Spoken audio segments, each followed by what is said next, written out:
Hello दोस्तों, कैसे आप लोग। उम्मीद है सब अच्छे होंगे, सब बढ़िया होंगे और आप लोग जो अपनी मेहनत है, जो अपनी प्रिपरेशन है, वो पूरी ईमानदारी से कर रहे होगे, ऐसे मैं उम्मीद करता हूँ। सीईटी का रिजल्ट आ चुका है, तो मैं अपना स्कोर कार्ड भी आप लोगों को दिखाऊंगा कि मेरा कितना स्कोर रहा है और आगामी किन किन पदों के ऊपर आपकी जो वैकेंसी है वो देखने को मिल सकती है और उसकी जो कट ऑफ है वो कितनी जा सकती है। जैसा कि आप लोगों को पता होगा कि 12.5 लाख के आसपास बच्चों ने सीटी एग्जाम हो दिया था और जो चेयरमैन है, ठीक है, चेयरमैन ने तो ये चीजें क्लियर नहीं की है और भूपेंद्र सिंह है, ठीक है, सदस्य, उन्होंने बताया कि तकरीबन 7 लाख से ज्यादा बच्चों ने जो सीईटी है वो क्वालिफाई कर लिया है। क्वालिफाई मार्क्स कितने थे? 50। देखो, जो मार्क्स थे वो 50 नंबर अनरिजर्व के लिए थे और रिजर्व कैटेगरी के लिए 40 मार्क्स लेके आना कंपलसरी था क्वालिफाइंग के लिए। देखो, जैसा कि आप लोगों को पता है कि 26 तारीख को मॉर्निंग शिफ्ट और 27 तारीख को जो इवनिंग शिफ्ट थी वो काफी हार्ड थी, तो सबसे ज्यादा मार्क्स है वो उसी में बढ़ाए गए हैं। ठीक है, तो 26 तारीख को मॉर्निंग और 27 तारीख की जो इवनिंग शिफ्ट थी उसमें बच्चों के 10 से 12 नंबर तक भी बढ़े हैं। बाकी 27 की इजी थी मॉर्निंग शिफ्ट और 26 की इवनिंग शिफ्ट है वो भी इजी थी, तो उसमें बच्चों के मार्क्स हैं 5 नंबर से 7 नंबर तक मार्क्स हैं वो कम किए गए। तो ये नॉर्मलाइजेशन जो फार्मूला लगा है उसी भी आप पे। दूसरी पहली चीज तो ये थी कि मेरे मार्क्स कितने रहे, तो आप लोग स्क्रीन पे देख पा रहे हो कि मेरे मार्क्स हैं 86.5। ठीक है, तो अच्छे ठीक ठाक मार्क्स है। मेरे हिसाब से सभी कैटेगरी के अंदर नाम है वो आ जाएगा। तो ये ज्यादा इतना मैटर नहीं करता क्योंकि मैं खुद दिल्ली पुलिस के अंदर कार्यरत हूँ। तो कोई अगर अच्छी वैकेंसी के अंदर, अच्छे पद के अंदर मेरा सिलेक्शन हो जाता तभी मैं, ठीक है, मूव ऑन करूंगा। बाकी ठीक है, चांसेस कमी है। दूसरी चीज, जो हरियाणा पुलिस की वैकेंसी है, 6,000 पद है, आप लोगों ने हर जगह देख भी लिया होगा। ठीक है, वो जल्द ही आपके आने वाले हैं। तो उसके लिए मेरे हिसाब से पहले फिजिकल है वो कंडक्ट करवाया जाएगा, तो आप फिजिकल की प्रिपरेशन है वो स्टार्ट कर सकते हो, जिसमें 1200 पद है वो लड़कियों के रहने वाले हैं और 6,000 पद है वो आपके हरियाणा पुलिस के रहेंगे। तो सबसे मेजर भर्ती है वो यही रहेगी। उसके बाद आपकी ड्राइवर की, कंडक्टर की वैकेंसी है वो आपको देखने को मिल सकती है। कलरक का भी स्थिति जो है वो स्पष्ट नहीं है, क्योंकि अभी ये जो डिपार्टमेंट है उनकी तरफ से एक आ गया था या सरकार की तरफ से एक आ गया था कि जो ग्रुप डी वाले बच्चे हैं, ठीक है, जो ग्रुप डी के अंदर सेलेक्ट हुए थे उनको प्रमोशन के भी आप पे, ठीक है, कलरक है वो नियुक्त किया जाएगा।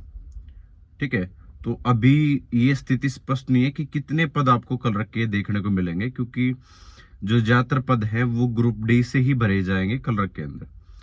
ठीक है, उसके बाद आपके एएलएम के हो सकते हैं।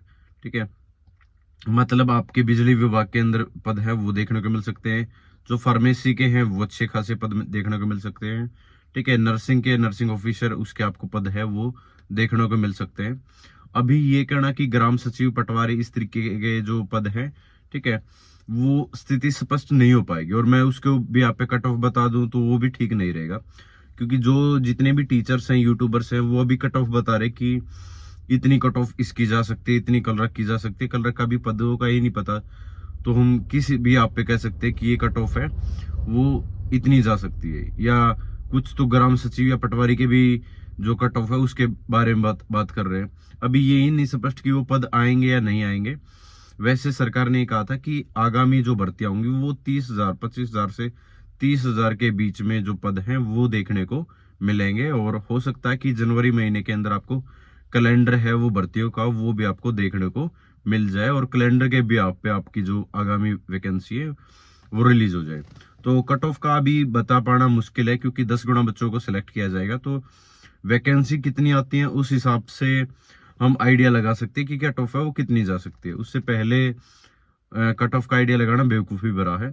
बाकी ये है कि जितने टेक्निकल पोस्ट हैं, जितनी भी आईटीआई की है, ठीक है, या फिर हेल्थ डिपार्टमेंट की है, ठीक है, फार्मेसी को छोड़ के, फार्मेसी में 5 नंबर वो ज्यादा जा सकती है। ठीक है, बाकी और जितने भी हेल्थ डिपार्टमेंट के अंदर जितने भी पद होंगे वो आपके क्वालिफाई मार्क्स के हिसाब से, मेरे हिसाब से आप इंक्लूड है वो कर लिए जाओगे।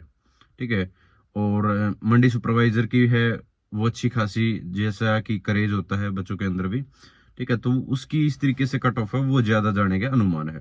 रही बात जो हरियाणा पुलिस की है, हरियाणा पुलिस की आपको सब इंस्पेक्टर की भी वैकेंसी है वो देखने को मिल सकती है, क्योंकि लास्ट टाइम सब इंस्पेक्टर की वैकेंसी है वो नहीं आई थी लास्ट सीईटी के अंदर। तो इस सीईटी में हो सकता है आपको सब इंस्पेक्टर की भी वैकेंसी है वो देखने को मिल जाए, और हम उम्मीद करते हैं कि उसमें कुछ ना कुछ एज रिलैक्सेशन है वो जरूर दिया जाएगा।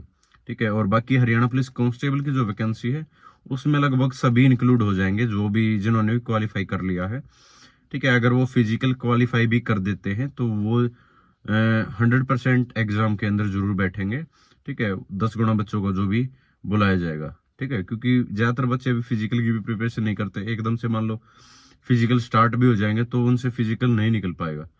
ठीक है, तो थोड़ा सा अपने फिजिकल पे काम करना है वो स्टार्ट कर दो। जो भी हरियाणा पुलिस की वैकेंसी है वो देखने की सोच रहा है।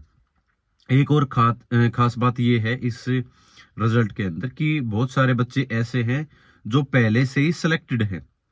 ठीक है, जो पहले से ही कुछ बच्चे, बहुत सारे बच्चे तो ऐसे हैं जो हरियाणा पुलिस की जो ट्रेनिंग चल रही है उन्होंने एग्जाम दिया था। ठीक है, और उनका भी अच्छा खासा स्कोर है। कुछ कलरक लगे हुए हैं, कुछ ग्रुप डी के अंदर लगे हुए हैं। ठीक है, कुछ पटवारी लगे हुए हैं, या कुछ इस तरीके से और पोस्ट लगे हुए हैं जिनसे वो खुश नहीं है। ठीक है ना, तो बहुत सारे ऐसे कैंडिडेट हैं, जैसे दिल्ली पुलिस के अंदर भी मेरे जैसे भी हैं, और भी बहुत सारे हैं जो पहले से ही सिलेक्टेड हैं और उन्होंने एग्जाम दिया है। ठीक है, और ऐसा नहीं है कि वो हर तरीके का एग्जाम देंगे। वो हरियाणा पुलिस में भी, जैसे मैं हरियाणा पुलिस के अंदर नहीं जाऊंगा, या और कलर की पोस्ट है उनके अंदर नहीं जाऊंगा।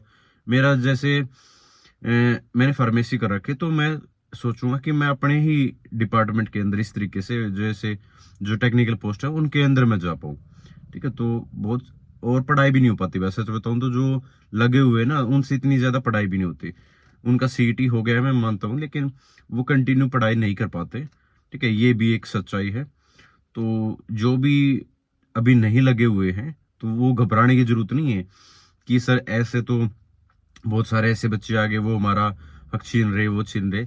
ऐसा कुछ नहीं है, आप मेहनत करो।